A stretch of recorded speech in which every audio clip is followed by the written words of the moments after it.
Pues estamos aquí de regreso en Madres TV, Mamás en la Octava, y nos acompaña Ana Arismendi. Ella es psicóloga, psicoterapeuta, especialista en trauma, apego y conducta alimentaria. Es directora del Instituto de Psicología de la Alimentación y anfitriona del podcast ¿De qué tiene hambre tu vida? Y está, bueno, además de amiga, y ella también es maestra y colaboradora del diplomado que damos juntas de bienestar integral. Entonces, bueno, ya tenemos muchos años juntas y trabajando y en esta colaboración de todos los temas del bienestar. Ana, bienvenida. Qué alegría tenerte esta vez en el programa, porque bueno, ya me habías invitado tú a tu podcast, entonces qué alegría que ahora estés con nosotros. Bienvenida, Ana. Gracias, Tania, Ceci, feliz de compartir con ustedes. Pues sí, aquí tenemos a muchas mamás que nos ven por diferentes plataformas. Ana, nos están viendo por el canal 8 de televisión abierta, también nos ven por YouTube, Facebook, de Mamá Natural TV. Entonces, bueno, pues vamos a compartirles a todas ustedes, mamás y familias que nos están viendo, un poco sobre toda esta información que hay de los antojos. Ana, está muy interesante el tema del día de hoy, así es que empecemos. Cuéntanos qué son los antojos. Bueno, los antojos son este deseo por un alimento o un sabor en específico que nos causa como cierta como urgencia de quererlo comer. O sea, a mí de pronto me pasa que me llega, por ejemplo, antojo de café y es así como que no me deja rondar de la cabeza y como que quiero un café y pues hasta hace que me levante de lo que estoy haciendo y por el café. ¿A ustedes qué se les antojan, chicas, generalmente? Lo dulce de repente me llama. Yo soy salada. Es raro que se me antoje algo dulce. Siempre quiero andar con el chilito, el chamoncito, sí, más saladita. Exacto. Y para las que son mamás también es muy interesante que observen, porque también en los niños se puede presentar que de pronto veamos que tienen como antojitos de quieren panecito, se les antoja un refresco, que son más bien saladitos. Y bueno, vamos a ver ahora qué es lo que causa estos antojos, que no están vinculados exactamente a que tengamos hambre física. O sea, muchas veces incluso podemos acabar de comer y decir como que quiero algo, como que me faltó algo. Entonces, hay 4 factores biológicos que causan antojos y también hay factores emocionales. Entonces, vamos a ver los dos. Okay. Entonces, los factores biológicos, o sea, primero hay que entender que nuestro cuerpo nos puede estar comunicando que le falta algo a través de esta necesidad de un sabor o un alimento en especial. Entonces, la primera causa puede ser falta de energía. Y esto es sobre todo para las personas que tienen muchos antojos de sabores dulces o de carbohidratos, ¿no? Entonces, por ejemplo, papas, pasta, o por ejemplo, que se les antoja mucho el pan, las harinas, puede ser que de verdad les esté faltando energía, que estén pasando demasiado tiempo quizá sin comer, sin reponer energía. Eso a veces pasa cuando se nos olvida comer, o sea, que estamos haciendo 1000 cosas o nada más estamos picando en el día, que creo que también a veces mucho a las mamás les pasa. O sea, que están como apenas, o sea, le dan de comer a todos, ellas apenas pican, pero ya están haciendo otra cosa, pero me voy a trabajar. Pero entonces, no comer suficiente puede ser la primera causa de antojos entre dulces y carbohidratos. Luego, el segundo factor es que hay alguna deficiencia nutricional. Y esto es bien bonito porque nuestro cuerpo es muy inteligente y todo el tiempo está tratando de, pues, regular, o sea, tratar de que estemos en equilibrio, que tengamos lo que necesitemos. Y muchas veces cuando nos falta un nutriente, por ejemplo, una vitamina, un mineral o un macronutriente, nos va a avisar a través del sabor de esos alimentos que el cuerpo sabe que son ricos en esos nutrientes. Entonces, por ejemplo, ahorita, Ceci, que tú estabas diciendo que se te antoja de pronto mucho lo salado, eso a veces puede ser porque hay falta de minerales. Entonces, a veces muchos, o sea, para empezar, el sodio, el cloruro de sodio, que es lo que nos da el sabor de la sal, es un mineral. Entonces, muchas veces cuando hay antojo de sal, no es nada más que nos falte sodio y cloro, es que también el cuerpo sabe que al consumir sal, como era antes, cuando no se refinaba la sal, en la sal entera, en la sal de mar, ¿no? En la sal de montaña, hay muchísimos más minerales que solo sodio y cloro. Y eso también se ve en otros mamíferos. No sé si han oído que hay otros mamíferos que chupan sal, por ejemplo, o que de pronto comen hierba, Claro. Ajá, y muchos de esos animales, ahora lo que se ha visto es que cuando su cuerpo necesita, sobre todo después de haber pasado un periodo de mucho estrés donde se consumen minerales, muchos animales buscan fuentes ricas de minerales para reponer eso que pasó con el estrés. Entonces, a nosotros también nos pasa eso. Muchas veces después de periodos de estrés, donde por el cortisol, etcétera, se usan muchos minerales en el cuerpo, hay que reponerlos. Y el cuerpo lo busca a través de minerales, de este sabor. Y pues el único sabor que nuestro paladar detecta de los minerales es el de cloruro de sodio. Nuestro paladar no tiene la capacidad de detectar el sabor, por ejemplo, del, no sé, del cobre, del manganeso, no es que probemos algo y no sepa eso, pero sí no sabe a cloruro de sodio y el cuerpo sabe que pues en alimentos de saborcito salado, de sabor terroso, hay muchos minerales. Entonces eso es bien interesante. Claro, ahora es muy importante las elecciones, que seguramente ya nos hablarás de eso, porque no es lo mismo que que se antoje la bolsita de papas a que se antoja lo que realmente tenga minerales, ¿verdad? Claro, y es que también, pues ahí entran muchas cosas. A nosotros pensamos en algo salado y muchas veces, pues ya tenemos asociado el quiero papitas, quiero unos cacahuates, quiero etcétera. Pero aquí es conectar, justo como ustedes decían en el bloque anterior, qué importante conectar con nuestro propio cuerpo, traernos al presente y decir, a ver, si yo ya sé que cuando tengo un antojo salado quizá me falten minerales, ¿cuál sería una fuente más inteligente para obtenerlos, ¿no? Y los otros dos factores biológicos que pueden generar antojos, uno es la falta de sueño. Entonces, es bien importante saber que, o sea, nuestro sueño y nuestro apetito están regulados por el ciclo circadiano. Entonces, el ciclo circadiano es que nosotros nos vamos a despertar cuando nuestro cuerpo detecta la luz, y después vamos a empezar a relajarnos e inducir el sueño cuando nuestro cuerpo detecte la oscuridad. Y esa es una forma bien bonita en la que nuestro cuerpo pues, está sintonizado con la Tierra, ¿no? Y nos hace saber que somos parte de esta Tierra. Pero ¿qué pasa? Que en el mundo actual muchas veces nos despertamos antes de que haya luz y muchas veces seguimos despiertos con luz artificial, pues y cuando ya no hay luz allá afuera. Y entonces eso empieza a desregular la forma en que nuestro ciclo circadiano funciona. Entonces, si nosotros no tenemos un sueño suficiente o no dormimos en ciertos horarios, eso afecta también nuestra alimentación, porque sueño y vigilia están regulados se regulan por las mismas regiones del cerebro que hambre y saciedad. Entonces, por eso muchas veces, y eso creo que también se pueden identificar las mamás de niños pequeños, pues que empiezan a estar despiertas para amamantar en las noches, o no duermen bien, ¿no? Porque los niños se pasan a su cama, o sea, cosas así, que muchas empiezan a tener antojos. O, por ejemplo, las personas que, no sé, que tienen turnos en las noches, o que trabajan de noche. Que trabajan de noche, ajá, que tienen turnos, no sé, por ejemplo, que son médicos, que son vigilantes, que son choferes, entonces en las noches trabajan y muchas veces por eso empiezan a tener antojos especialmente de cosas dulces y de carbohidratos. Porque obviamente se le está obligando al cuerpo a estar despierto a una hora donde debería estar descansando y reponiendo energía. Entonces el cuerpo repone energía de dos formas, durmiendo y comiendo. Cuando falta una va a pedir más de la otra. Entonces, si nos falta buena calidad de sueño, va a pedir más energía. Como lo mismo pasa cuando nos falta energía y por eso cuando ya tenemos muchísima hambre nos da sueño, porque el cuerpo dice, bueno, no me das energía, entonces me voy a apagar pues para poderla reponer. Entonces, Oye, bien Ana, importante.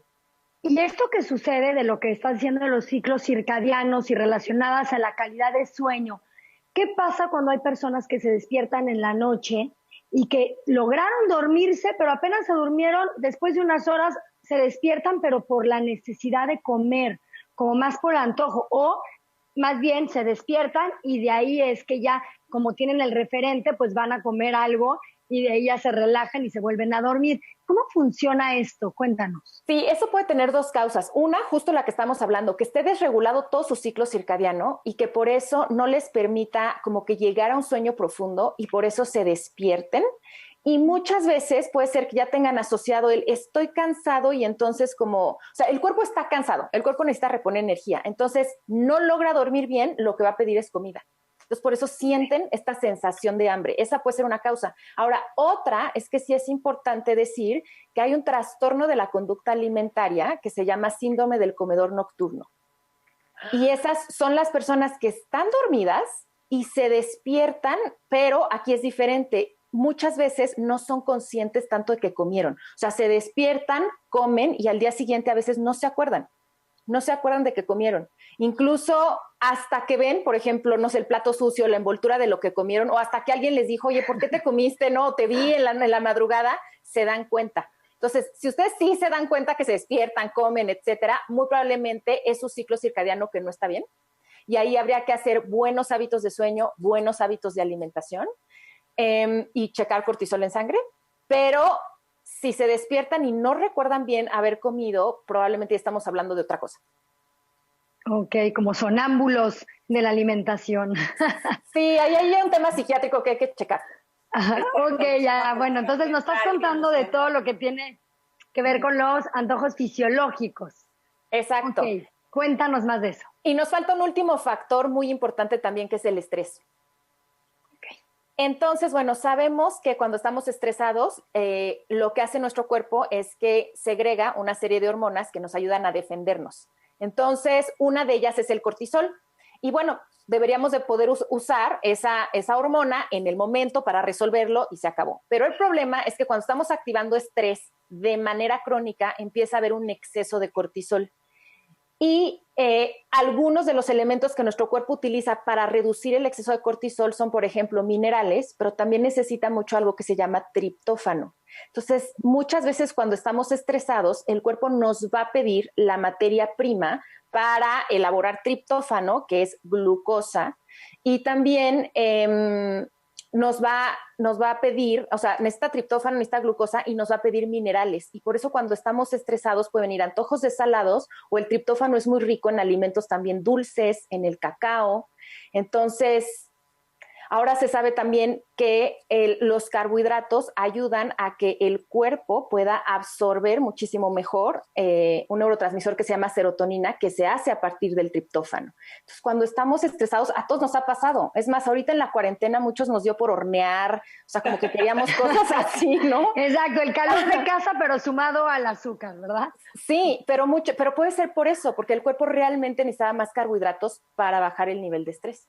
Así es. Ana, de verdad que interesantísimo esto que nos estás compartiendo. ¿Qué te parece si vamos a un corte y regresamos, pero nos explicas qué significan estos antojos a un nivel emocional? Porque creo que ya ahí nos dejaste muy picadas. Vamos a un corte y regresamos. Somos Madres en la Octava.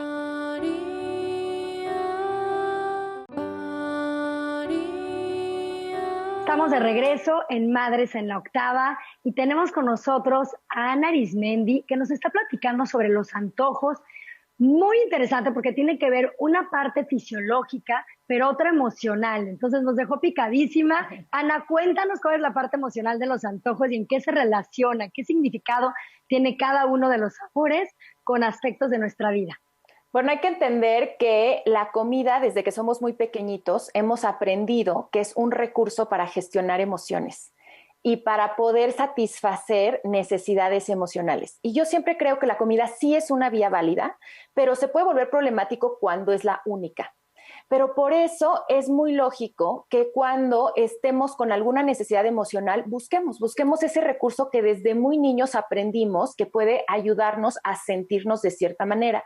Pero además lo que es muy interesante es que también vamos aprendiendo que ciertos sabores o ciertas texturas se pueden relacionar con ciertos aspectos emocionales en particular. Entonces, vámonos primero con qué podría significar el sabor dulce a nivel emocional. Entonces, creo que hasta como su nombre lo dice, muy probablemente cuando se nos antoja el sabor dulce, lo que nos hace falta es un poco de dulzura en nuestra vida. Es decir, ¿qué tanto es un momento donde nos falta confort, apapacho, cómo bajar el ritmo, ser un poco más amables? Probablemente venimos de estar como autoexigentes, ya sea mentalmente, no diciéndonos, es que te falta esto, es que no hiciste, etcétera, o autoexigentes en el día a día, haciendo mil cosas. Y muchas veces el sabor del dulce es decir como, a ver, o sea, como párale tantito, espera, o sea, esta parte a mí se me hace como bien bonita, ¿no? Simbólica de sé más dulce contigo misma, o sea, bájale, apapáchate. El apapacho. El apapacho. Y es más, mucha gente lo dice, es que a mí las personas que consultan conmigo, es que esto me sabe como un abrazo. Y sí, es cierto. Como osito de Winnie Pooh, no está pidiendo miel por la vida. Abrazo y miel. Sí, entonces muchas veces lo que necesitamos es eso, o sea, darnos un espacio para apapacharnos. También es interesante que el ligar el sabor dulce con el amor, el apapacho, el contacto físico, también tiene una raíz biológica, porque pues el sabor de la leche materna de término es dulzón, y porque además nos van educando a que, desde que somos niños, a que cuando hay algo que nos genera malestar físico o emocional, nos dan un dulce. O sea, es la inyección en el pediatra paleta, ¿no? O sea, un niño está intranquilo, le meten el chupón o le meten la mamila, etcétera. Entonces sí vamos aprendiendo a que cada vez que siento un malestar o que necesito apapacho, voy por lo dulce. Entonces pregúntense mucho en esos momentos de sabor dulce si no será más bien que necesitan otra cosa, que es ese apapacho, esa dulzura, y de qué otras maneras podrían darse eso, que sea mucho más efectivo, que realmente nos dé un apapacho sostenible a largo plazo. Eso es súper valioso, claro que no. Sobre todo para las mamás que ahorita nos están viendo, Ana, porque eso es un indicativo también. Si ves que tu hijo está con que quiere un dulce o quiere un pancito, entonces ver cuál es el fondo de ese antojo. Yo siempre he dicho que el sabor dulce al final es hambre de mamá.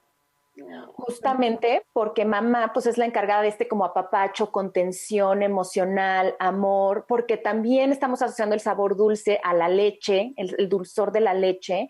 Entonces muchas veces, como tú dices, Tania, los niños cuando tienen mucho antojo de sabor dulce puede ser que necesiten más mamá, esa más presencia, más apapacho. Hay muchos niños que están en el día a día, en el ajetreo. Ahora te vas a la escuela, y ahora esto, y ahora lo otro. A ver, también esto como cariñito, nada más hacernos bolita y abrazarnos. Entonces, ese es el sabor dulce.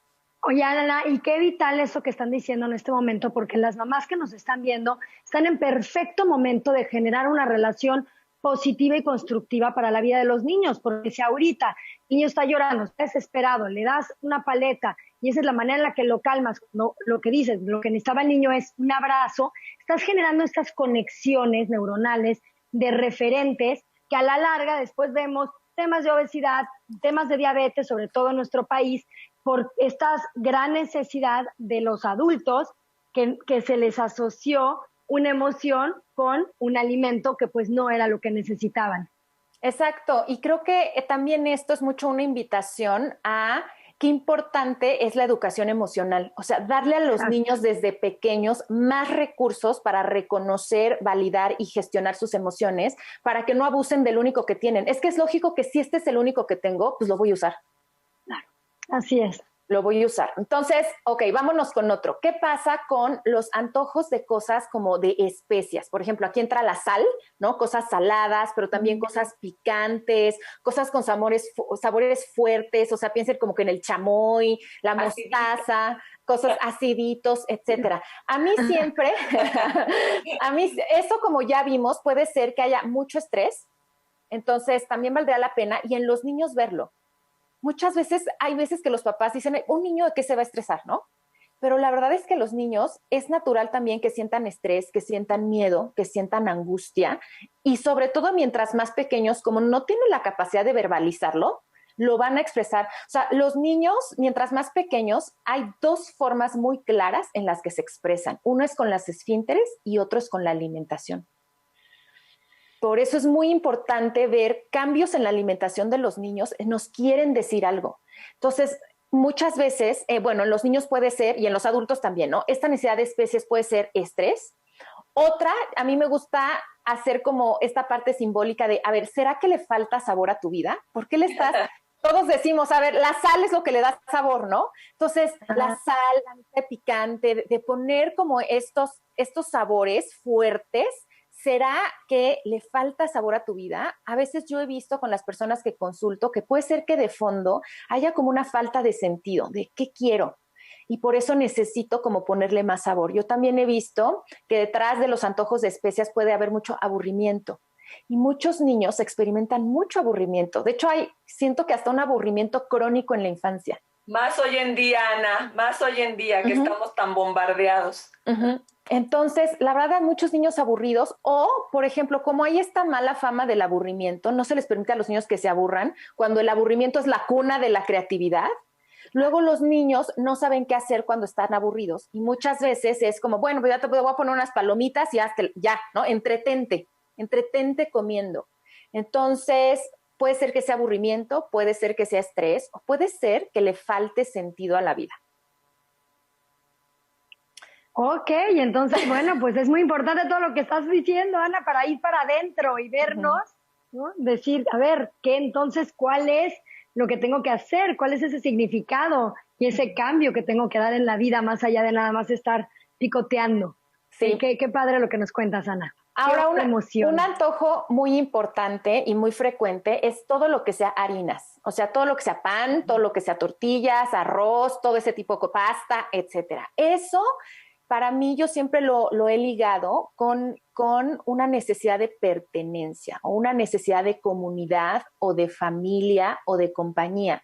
Y esto tiene que ver también con nuestra evolución y hay estudios que se han hecho. O sea, lo que le permitió al ser humano asentarse y formar comunidad fue la agricultura, específicamente la agricultura de granos, porque son los granos los que se pueden guardar, por ejemplo, a diferencia de las verduras y eso, que esas no las puedes guardar por mucho tiempo, te las tienes que comer frescas, pero los granos se pueden guardar y entonces yo me puedo asentar en un lugar y asegurar que tengo comida a lo largo del año, ¿no? Entonces, justamente para poder pues, sembrar, cosechar, guardar, procesar los granos, se necesita de una comunidad, se necesita gente que se involucre en eso.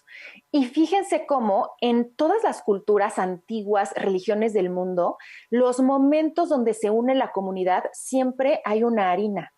Por ejemplo, piensen en la hostia católica, ¿no? O sea, el momento más importante de la misa es la hostia y esa es una harina. Pero también se hace, por ejemplo, con arroz en comunidades budistas, se hace también con el pan especial del Shabbat, como que es el momento en que la familia se reúne. Y aquí en México todavía es muy tradicional. En las tardes, si uno pasa por las panaderías, están llenísimas.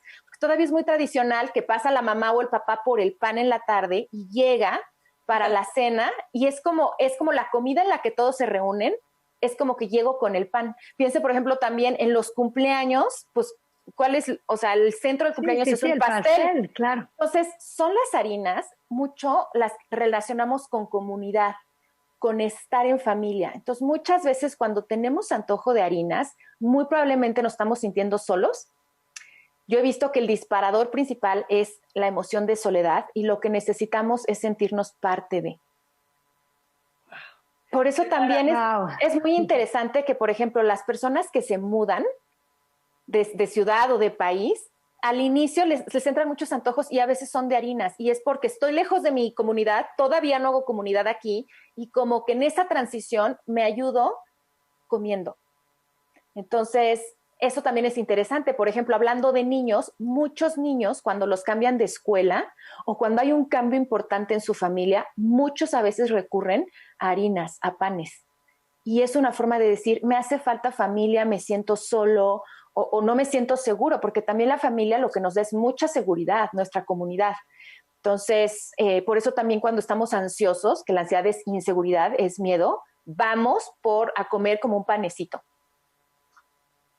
Y piénsenlo ahora en la cuarentena, por eso a muchos nos dio por hornear, porque nos empezamos a aislar de nuestra familia y porque nos empezamos a sentir con miedo, un miedo real. Hace todo el sentido, Ana. Y bueno, estamos a punto de terminar esta parte de nuestro tema madre. Danos como tips o qué podemos hacer, con tu Entonces, ahí les va un ejercicio.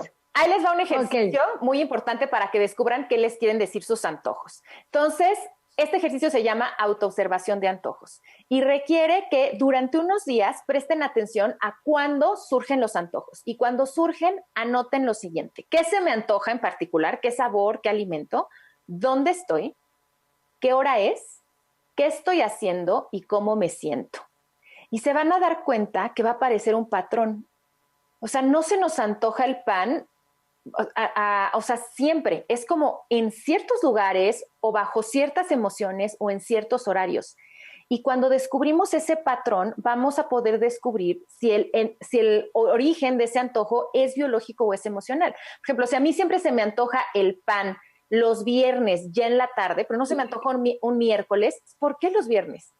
¿Cómo me estoy sintiendo los viernes? ¿O qué pasa los viernes que viene ese antojo? O a mis niños.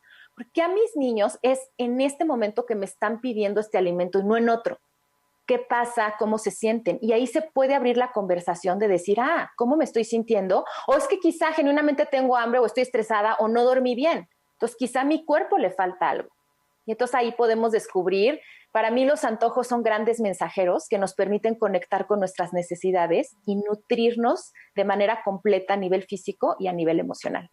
Me encanta, Ana. ¿Cómo podemos saber más de estos temas? Por favor, compártenos. Bueno, en el Instituto de Psicología de la Alimentación que yo dirijo pueden encontrar información. La página es psicoalimentación.com. Ahí encuentran toda la información sobre los talleres que impartimos, sobre la terapia individual, sobre los cursos para profesionales. También me pueden encontrar en mi podcast, que ya mencionó Ceci, que se llama ¿De qué tiene hambre tu vida? Y ese es un podcast en el que hablo de psicología de la alimentación y se me hace muy buen primer punto para empezar. Y está disponible en todas las plataformas de podcast. Y pues también me encuentran en mis redes sociales como @Ana Aris, con Z. Bueno, pues tienen muchas maneras de localizar a Ana, de poder contactar todo lo que ella hace, todos los cursos. Bueno, es un instituto, entonces hay especialistas que pueden generar una mayor, pues con todos estos conocimientos, poder ayudar a muchas personas desde este lugar de ir detectando los antojos. Ana, yo me quedo con la última parte que dijiste de que son mensajeros de necesidades interiores. Me encantó que lo hayas dicho de esa manera, porque yo creo que para poder aprender más de nosotros mismos necesitamos usar estos patrones, como dices, toda la información que nos están dando nuestros hábitos, qué necesitamos internamente, qué nos hace falta en la vida, de qué tiene hambre tu vida. Gracias, Ana, por acompañarnos. Me encanta siempre escucharte, aprendo cosas nuevas día con día y ya tengo tarea para mis antojos salados. Muchísimas gracias, Ana. Gracias, Ceci. Gracias, Tania. Estés muy bien, Ana. Pues vamos a un corte y regresamos en Somos Madres en la Octava.